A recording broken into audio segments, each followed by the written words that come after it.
чьи большими выразительными глазами смотрят на собравшихся, самый шустрый из северных гостей решительно выскакивает из фургона.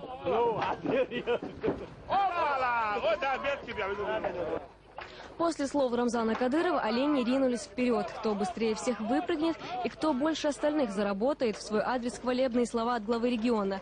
50 голов парнокопытных выпустили в Центороевский заказник, где планируют заняться возрождением их популяции в регионе.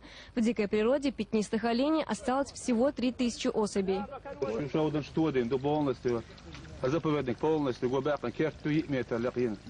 Такар мушку оейтен ёршу, заготовок сена уже хаячан ёршу, письмо поступил господ Центроевский господ халур ёршу. Карму ёл ю хаял кетчин уже кич. Мосома кичу. Сегодняшнее утро – первый день на новом месте. Новоселы заказника только осваиваются, но, судя по всему, на это у них уйдет немного времени. Отныне егерь берет их под свою особую заботу.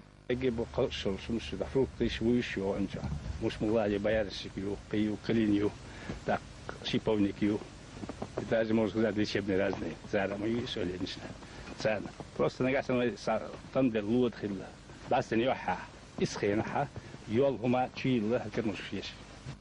Благоприятные условия для данного вида оленей – густой лес. Питаются в основном травой, орехами и ягодами. Пятнистые олени имеют свойство менять окрас с наступлением зимы. Красно-рыжая с белыми пятнами шерсть становится темно-серой.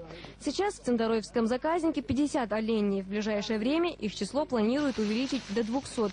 Теперь Центорой напоминает резиденцию Деда Мороза, особенно в зимнее время. Снег, олени и главный герой этой резиденции, который, как и Дед Мороз, у всех ассоциируется с раздачей подарков. Илана Манаева, Динара Мурадова, Халид Маусаев, Заур Магомадов. Новости.